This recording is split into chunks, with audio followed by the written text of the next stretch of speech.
Good morning, my beautiful people. How are you all doing? I am back just a little bit late, but I am back on board. Had to get back into the swing of things. I wait for some of you guys to come on. When you come on, take the opportunity to share the video and let's get started. I am so glad to be back. It's just kind of weird getting started all over again. I'm just going to wait for some of you guys to log on and I'm going to take this time to share the video so we can get started. Oh my gosh, I'm excited to be back. Excuse me one second. I'm trying to get my mic together. I apologize. I apologize.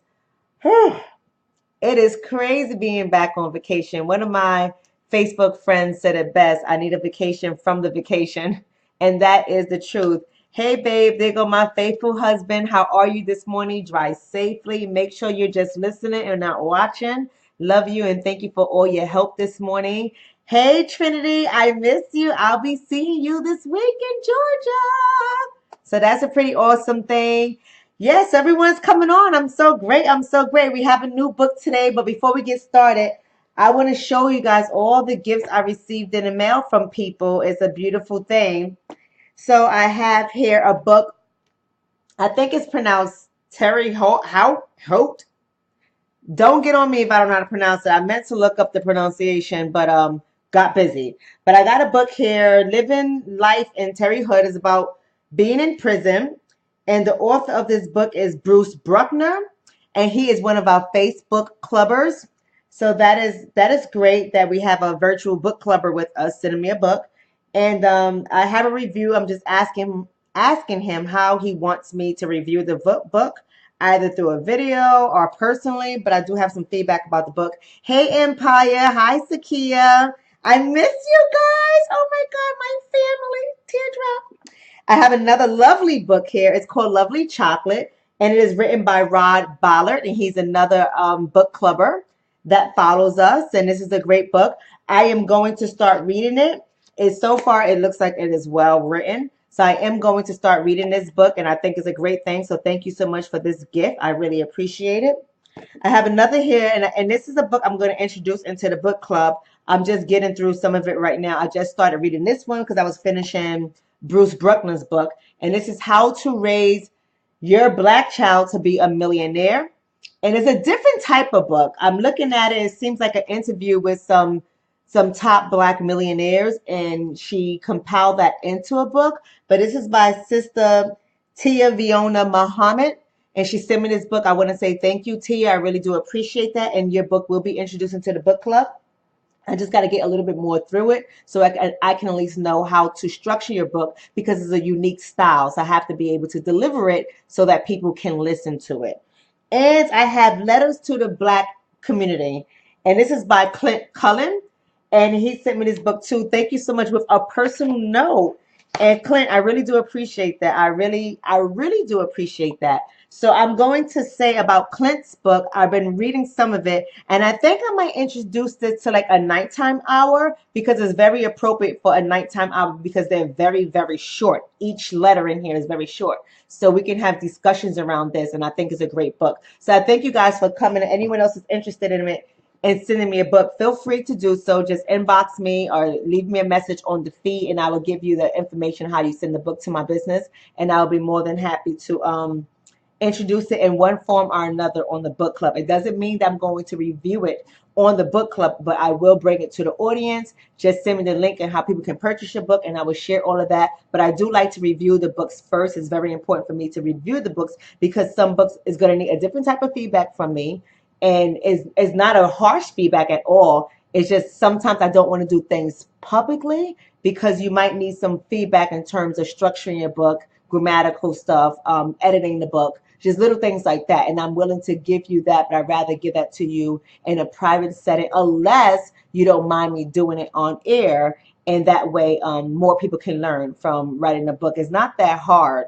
It's not that hard. I wrote my book I wrote the structure, the outline of my book in like a day. And then it just took me a little bit of time to just fill it in. So once you do that correctly, it will flow and people could be able to understand it a lot better. But thank you guys for the gifts. Let's get started. Let's get started. Oh, look at you, Justin. What's up, brother? Hey, Oneed, how are you? Let's get started.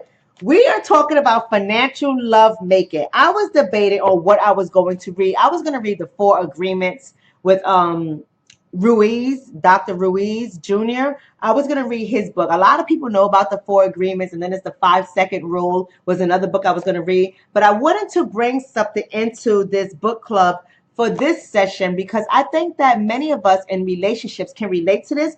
And me as a marriage counselor, I hear a lot of things when it comes to relationship. That's what I specialize in. I study relationships, not just marriages. I'm just talking about couples, period. I study it in and day out. And a lot of people come to me either individually or in a pair, in a couple, for relationship guidance and therapy and stuff like that. So this book is very important because a lot of divorces happen because of a lack of financial planning, financial arguments, different roles when it comes to finances, and mesh boundaries. And when I say mesh boundaries, it's like it's not clear. They just all bleed into each other. The boundaries when it comes to money spending, not communicating with each other. The list goes on and on and on when it comes to money. So I said, even though this is Dr. Boyce Watkins' book, or yet again another book I'm going to introduce because I love the way he writes, I'm going to introduce this into the book club because I think that a lot of what he written in his book, many of us can glean from it. We can get something from it. So I am going to bring this book. Are you guys ready? Let's get started. Let's get started. Good morning, Yvette. I haven't seen you in so long. Mwah! Welcome, welcome, welcome. Let's get started. We're talking about romance and money. Romance and money. If you haven't shared the video, make sure you go ahead and share this video. And we are going to get started now. So let me just share this video as well. I know I said I was going to do that, but I forgot. Oops, shared it to the wrong page. Let me share it again. Crazy me. All right, let's share the video so we can talk about money and relationships. That's very important. Money and relationships. We got to get it together when it comes to relationships and money, because a lot of Black families are breaking up because of money issues, and it's not necessary. So let's get started. When I teach finance to college students, I come into class and I ask them the same question. How many of you in this room have a portfolio? So that's the question that Shonna is asking you guys today. How many of you guys have a portfolio? And I want you to really think about this and think about it long and hard, because Dr. Boyce Watkins is going to unpack this in such a way that it's going to make you scratch your head and say, oh my gosh, I do have a portfolio. How many of you guys have a portfolio? Of course, with the students being 21 years old and younger, nearly all of them kept their hands down.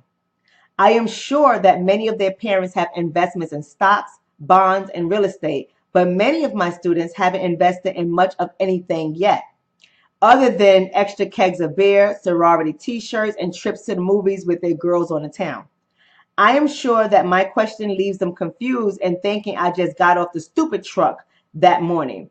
I then turned to one of the students in the front row and asked, did you come to class naked? Of course, the question draws a laugh. As the student responds that he obviously did not come to class naked, I then ask the class whether their clothes cost money. They answer yes. I asked them whether they could sell their clothes, their stereos, or their books for money right now. And they all agreed that they could. Through the series of questions and answers, I explained that they do indeed have a portfolio of financial assets and they are getting a return on their investment. It just happens that their return consists of something other than money. By return on investment, I'm referring to anything you get back for the funds you have put aside. So we talked about this so much about what a return on investment is, but the way he's about to break this down, OMG, it's going to be in a different way. And I know you guys are going to appreciate this. So let's go on. A financial asset is something of value that you own. We talked about this, guys. We've been in class with me for a long time. We know what a financial asset is. It is something of value that you own. It doesn't necessarily mean that it has to be money. It has to be of value, right? Like my ring, a total of them is 3.8 carats. The middle one is over a carat. This is a financial asset. I can hawk your ring, babe. I'm just kidding. Y'all know I ain't gonna do that. I love my ring. But my point is, it's a financial asset. Any gold you have around the house is a financial asset. These books, they are financial assets, right? All the books. I have a ton of books in my house, financial assets. So I want you guys to think about portfolio in a different light. It can be stocks, bonds, a pair of sneakers. A portfolio of assets is a collection of valuable items. It can be a set of stocks, bonds, and real estate, or it can be your shoes, dresses, and stereo. A return on investment means that you spent one thing to get another. It can mean that you pay cash for a stock and earn more cash in return, or that you invested your energy in a relationship and that relationship grew stronger. The terms portfolio, asset, and return on investment don't just relate to money, they relate to life. If money were the only thing you can get from an investment, then there would be no reason to invest in our children or in our relationship for that matter. Children don't usually give back the money that we spent raising them. They just show up with their hands out like little welfare recipients. Dr. Boyce Watkins and his analogies, but I love it. They just show up with their hands out like little welfare recipients. While it might make you want to shake them, you knew what you was getting into when you decided to give birth to them. Well, some of us, I'm going to add a little word in there. Some of us knew what we were getting into. Some people like to just have kids for the show. And children are so much greater than that. So the ones that really invest in our children, we knew what we were getting into when we decided to have children.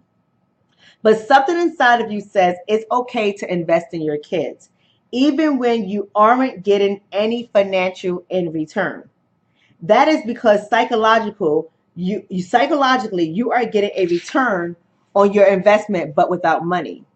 That is because the return on your investment is psychological and not financial. So far, what he is saying is a portfolio. We really got to change the way we think about it. We hear these terms and we become so intimidated when somebody asks us, what is our financial portfolio? We think we have to talk about our real estate, our stocks, our bonds, our retirement, our pension, all this stuff. That's not that it's not a portfolio, because it most definitely is, but I want us to think different, and I want us to think bigger than that. It's just like that book I read some months ago, Nothing But a Jar of Oil, where it went over biblical foundations when it comes to money, and how it talked about the prophet Elisha had told the widow in the home to go in her home and get the oil and fill up the jars. Go borrow jars, because that's okay when to borrow money or to borrow items to make you more money. That's okay. So he told her to go borrow jars to fill it up with oil so she can turn around and sell it on the market.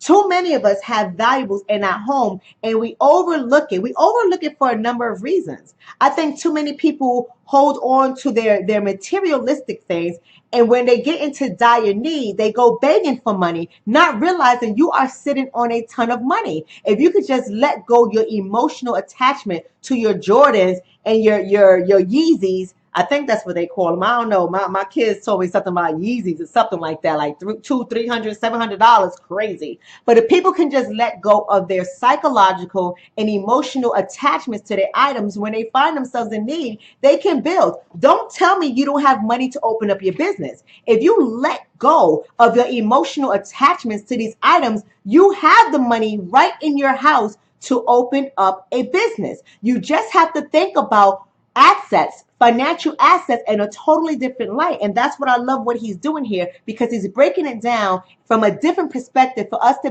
begin to cultivate our mind so we can elevate our thinking and we can activate those goals. That's what it's all about here in this book club. It's all about cultivating the mind, elevating the thinking, and activating the goals. And that's what he's doing in his book. Okay? Next, I ask my students about investments. I simply ask, what is an investment?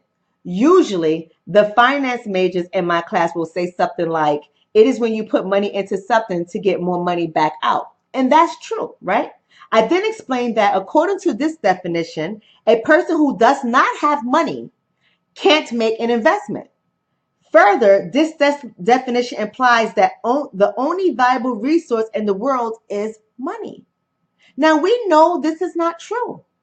Money is not the only valuable resource in this world. But we have become so fixated on what is happening here. I'm telling you guys, we are in a psychological warfare. The powers that be, the power structures got us believing things that are not true and is not true for us. But as soon as we put all of our heart, our passion, our soul into the dollar, the paper dollar, we lose focus on so many other assets out there. And money is not the only valuable resource. My point to the students is that money is only one type of investment. It is also one type of wealth.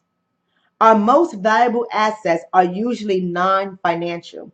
Examples might be our time, our energy, or our love. A person can make an investment without money ever becoming a consideration. Not understanding the value of your non-financial assets can make you feel poor when you are actually quite wealthy. Understanding the importance of intangible assets. Intangible. Love is intangible. Making an emotional investment is intangible. These are things you can't touch, but they exist. Such as our time, our health, or our love, is the way a person can find out how truly wealthy they truly are. One can also understand their own choices and behavior in order to figure out why they make investments that don't seem to make any sense. For example, why would you pass up a chance to make money in order for your child to go to your child's soccer team? Or to call your mother and tell her how much you love her, or to call your wife, your husband, your boyfriend, your girlfriend. It doesn't matter. Some might say these choices do not represent true investments, but I disagree. Remember, an investment is the allocation of scarce and valuable resources toward a purpose that adds additional value in the future. So an investment is an allocation of resources, whether it's your time or your money, that adds value, not necessarily in the here and now, but it might add value in the future. So remember, we're talking about relationships and money. So when you think about it, you have to put in time in a relationship that's worth it. We're going to get into that a little later. A relationship that's worth it in order for you to see the value in it, for you to get a return on your investment. Many people get into these relationships and they think right away there's going to be a return, and that's not how relationships work. You have to build up with the right person, which we're going to discuss, your relationship. You have to invest a lot of things into it. You have to invest your time, your money, your mental health, your emotional health. A lot of stuff have to go into a relationship in order for you to get something out of it. So when you think of a portfolio, you have to think of it on a grand scheme of things. What does your portfolio look like? Because even your relationship, if it's the right relationship, will yield you a return on investment. You can grow into wealth, and not just financial wealth, wealth in so many different areas with the right relationship. So we have to really start thinking about what is it worth before you walk away from that woman or before you walk away from your man. You have to really think about, if I put the right investment into this relationship, what can I possibly get out of it? What can come of it? And you have to focus your attention there and build it if it's the right relationship. But let's move forward. Hence, even the decision to stay home and do nothing is an investment. In this case, listen to this, guys. The investment is your free time, and the return on the investment might be well-needed rest, which is important to your physical health. A person who takes a lower-paying job that gives him more time to spend with his family is also making an investment, since his return is going to be non-financial. Only seeing the financial output of an investment is like looking at a buffet with 200 courses or 200 meals and only choosing to eat carrots. There are other financial concepts that we professors teach, such as diversification and the relationship between risk and return. Finance professors make these concepts confusing, but I argue that we intuitively understood these concepts our entire lives. Diversification is basically defined as not putting all your eggs in one basket. The risk return relationship demonstrates that when an activity involves a higher level of risk, we need a higher level of return for engaging in it. So if someone says, go run down the street naked, you're going to say no. But if someone offers you $1,000,000 to do it, your response might be, so how far do I have to run? So that's what he's talking about when he says the risk and return. So when we think about relationships, we have to think about it in terms of our portfolio. If you know that this person that you're with can yield a greater return on the back end, even though you might have to put in a lot of work, right? A lot of investment might have to go into it. It's worth sticking it out. It's worth paying attention to it because of what the potential is. Now we're gonna talk about what those potentials are, because the wrong mate might yield you a deficit, an emotional deficit, a physical deficit, a financial deficit, a mental deficit. And if that happens, that's not the relationship you need to be in, right? But what I'm doing here is helping you to see a different aspect of your portfolios, because everything matters and get into your end result, into your end goal, whatever that might be. If your end goal is money, you have to start looking at what's around you right now that's in your portfolio that can yield you money so that you can make more money. If your end goal is a healthy marriage, what is it that you need to do? Stop worrying about what your partner needs to do. That's where a lot of us mess up at. We always look at our partners and we're worried about what they are not doing. Well, in all actuality, when you examine yourself, you're not doing a lot of things, right? So he's really talking about look at your portfolio in many different ways, not just in terms of money. One hard and fast rule of investing is that you should never change any part of your portfolio without considering how that change is going to affect the other parts. For example, if you get an offer for a new job with a 20% raise, would you take the job if it meant that you were going to have to move to Timbuktu and never see your family again? So you have to really think about, if I make this investment, if I get into this relationship, what am I actually losing? If you like to not answer to anybody and you like to just run around and do whatever the hell you want to do, whenever you want to do it, and come home whenever you want to come home, all that stuff is great and dandy. I'm not saying it's wrong.